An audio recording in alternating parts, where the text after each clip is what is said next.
So here we are back on the CAPRI. Just let people know what I've got here. It's a Mark III 3 litre S CAPRI 1979. Now I bought this off a mate of mine, 32 years ago, and I had that on the road initially until the tax ran out, and then I put it in the garage. I had a garage before this. I rented a garage. I rent this garage. Anyway, I put it in here 26 years ago. And like everything else in life, you never get a chance to do anything with it. Kept promising myself, I'll do it up. Never happened. Kids, working 6 days a week, you know the score. Anyway, about 6 weeks ago, I thought, right, time to make a start. So the video that you're seeing it starting first time, which it did, but there was a fair bit of preparation for that to happen.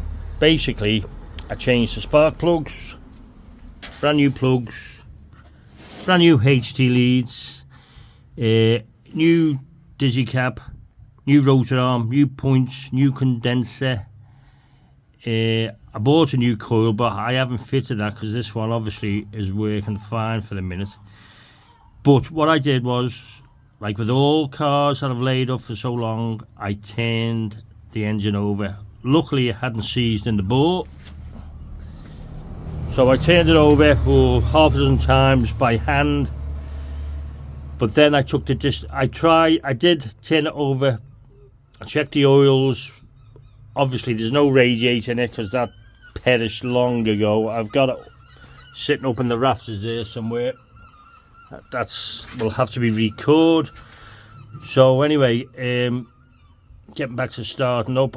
Fitted new, as you can see, fuel lines, but I've bypassed the fuel tank. I've taken it straight from a gallon can because obviously that fuel tank will be well corroded by now, so didn't want to suck any crap up. Anyway, I did crank it over by hand, but the oil pressure wasn't coming up, so I thought, right, I'm not going to carry on with that in case the engine seizes. So I took the distributor out, and anyone who owns a CAPRI, especially the 3 litre one, will know there's a hexagonal shaft that drives the oil pump. So dizzy out, cordless drill, socket, spun it over till the oil pressure come up. Refitted the dizzy, made a few marks for the location and position of the distributor, put it back on the marks. So I put a little bit of petrol down the carb. So the night before I took the original petrol pump off, stripped it down, cleaned it out, flushed it out with nice new neat petrol. Anyway, primed, a bit of fuel into the pump, bit of fuel into the carburetor, and on the video, as you saw, she started more or less first flick of the switch. Now this engine, I bought this car off my mate, and this engine has 140,000 miles on this block. When my mate had it, the teeth on the fibre timing gear bent the valves. So being a mechanic, the pair of us, back in the day, we took the heads off, renewed the fibre cam gear, and renewed the valves. And although it had 140,000 on the clock, the honing marks, I kid you not, were still in the bores. The bores are very, very good on 3 litre V6s. The rings will wear, I think, before the bores, but very good compression. Starter, belting engine. So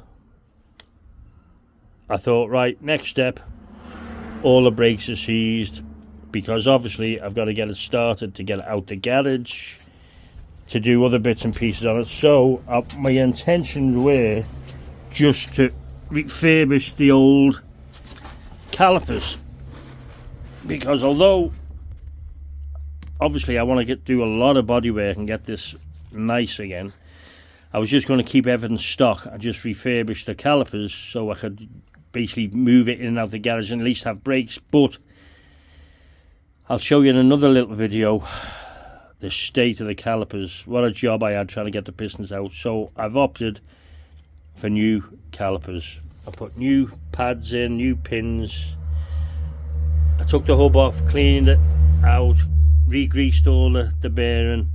The disc I will change obviously at a later date, but they'll do for now. I just took the surface rust off there. I've made up and fitted new copper brake pipe using the flaring tool obviously, and I've fitted new, I know it doesn't look new, it's rotten, but a new flexi pipe. So I've got all the same for the other side.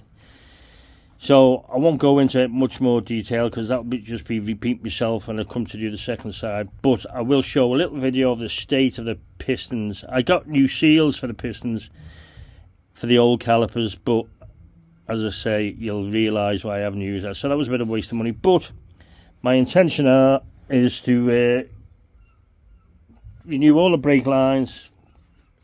I've got new calipers, sorry, new brake pistons for the back. Only got the drums off. Again, I'll just scuff them up, check the shoes, check all the retaining springs. I'll show that in the next video. But the Black Beast, she will be back on the road. Don't know when, not promising any times or dates, it's just when I get the time. I'll spend a couple of hours here and there. Mechanically, I rebuilt the gearbox 25, 26 years ago because I lost a tooth on the input shaft, and I rebuilt it at the time, and it's literally only done 100 miles on that.